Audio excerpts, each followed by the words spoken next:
ika-24 na kabanata. Lumabas si Jesus sa templo.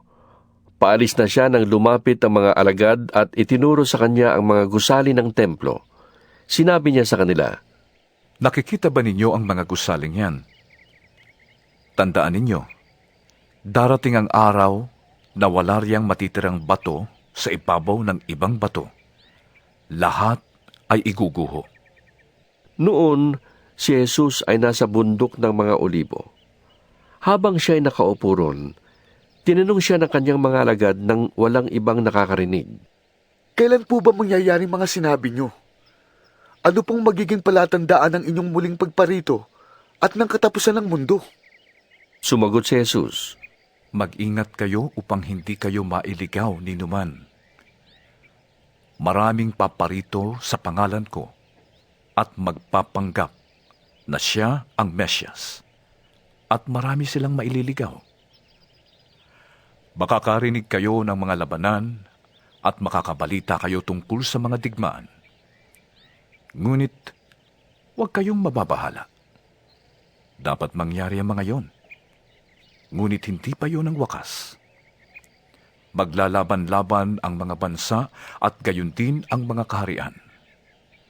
Magkakaroon ng tagutom at lilindol sa maraming lugar. Ang lahat ng ito ay pasimula pa lamang ng mga paghihirap, tulad ng isang nanganganak. Sa mga panahong yon, kapupuotan kayong lahat dahil sa inyong pagsunod sa akin. Isasakdal kayo upang pahirapan at patayin. At dahil dito'y marami ang tatalikod sa kanilang pananampalataya, mapupuot sila at magtataksil sa isa't isa. Marami ang magpapanggap na propeta at ililigaw ang marami. Ang kasama ay lalaganap, kaya't manlalamig ang pag-ibig ng marami. Ngunit maliligtas ang mananatiling tapat hanggang wakas. At ipapangaral sa buong sanlibutan ang magandang balita tungkol sa paghahari ng Diyos, upang ang lahat ng bansa ay makarinig nito. At saka darating ang wakas. Kapag nakikita ninyong nagaganap na sa dakong banal ang kasuklam-suklam na kalapastangan ng tinutukoy ni Propeta Daniel, unawain ito ng pumabasa. Ang mga nasa Judea ay dapat tumakas sa kabundukan. Ang nasa bubong ay huwag nang mag-abala pang kumuha ng kahit ano sa loob ng bahay. At ang nasa bukid ay huwag nang umuwi upang kumuha ng balabal. Kawawa ang mga nagdadalang tao at mga nagpapasuso sa mga araw na yon. Ipanalangin ninyo na ang inyong pagtakas ay huwag mapataon sa taglamig o sa araw ng pamamahinga. Sapagkat sa panahong yon, ang mga tao ay magdaranas ng napakalaking kapighatiang hindi pa nararanasan mula ng likhain ng sanlibutan hanggang sa ngayon, at hindi na mararanasan pa kahit kailan. At kung hindi pa iikliin ng Diyos ang panahong yon, walang taong maliligtas. Ngunit alang-alang sa mga hinirang, paiikliin ang panahong yon. Kung may magsasabi sa inyo, narito ang Mesyas, o naroon siya, huwag kayong maniniwala. Sapagkat may mga huwad na Mesyas at may lilitaw na mga huwad na propeta. Magpapakita sila ng mga kagilagilalas na himala at mga kababalaghan upang iligaw kung maaari pati ang mga hinirang ng Diyos. Tandaan ninyo, ipinagpauna ko nang sabihin ito sa inyo. Kaya't kung sabihin nila sa inyo, naroon siya sa ilang, huwag kayong pumunta doon. Kung sabihin nila, naroon siya sa silid, huwag kayong maniniwala. Sapagkat darating ang Anak ng Tao na parang kidlat na gumuguhit mula sa silangan hanggang sa kanluran. Kung saan may bangkay, doon nagkakatipon ang mga agila. Pagkatapos ng kapighatian sa mga panahong yon, Magdidilim ang araw. Hindi magliliwanag ang buwan. Malalaglag mula sa langit ang mga bituin at mayayanig ang mga kapangyarihan sa kalawakan. Pagkatapos, lilitaw sa langit ang tanda ng anak ng tao at mananangis ang lahat ng bansa.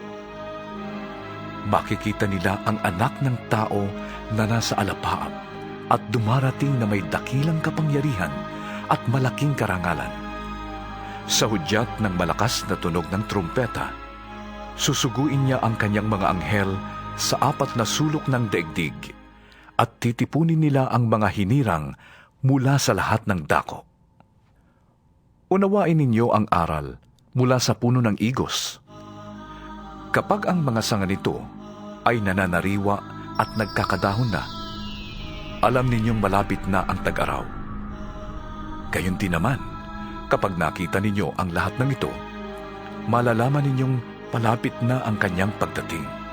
Siya'y paparating na. Tandaan ninyo, magaganap ang lahat ng ito bago mamatay ang mga taong nabubuhay ngayon.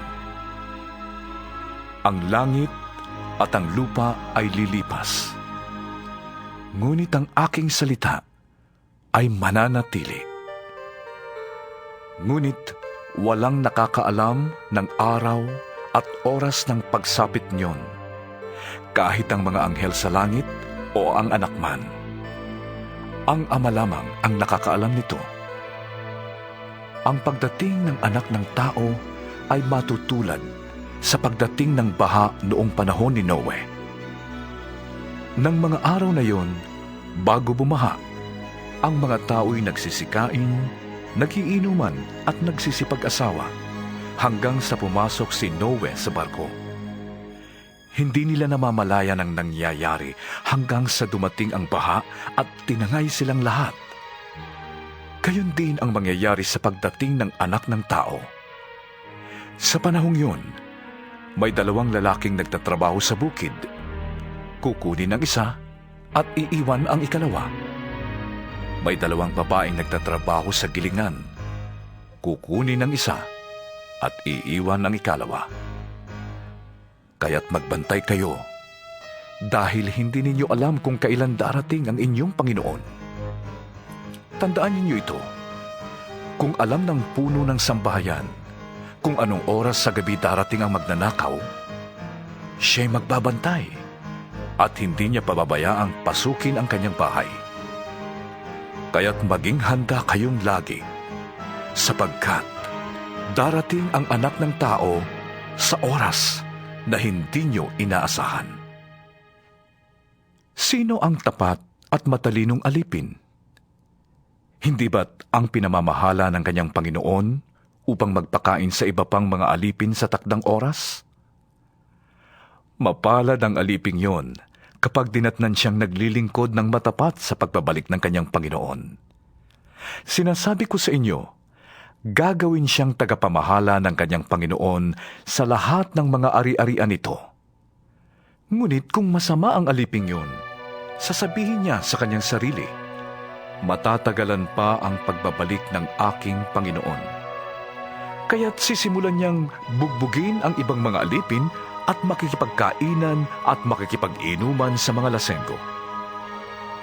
Babalik ang Panginoon ng aliping yon sa araw na hindi niya inaasahan at sa oras na hindi niya alam. Buong higpit na parurusahan siya ng kanyang Panginoon, at pagkatapos ay isasama sa mga mapagkunwari. Dooy tatangis siya at magngangalit ang ngipin.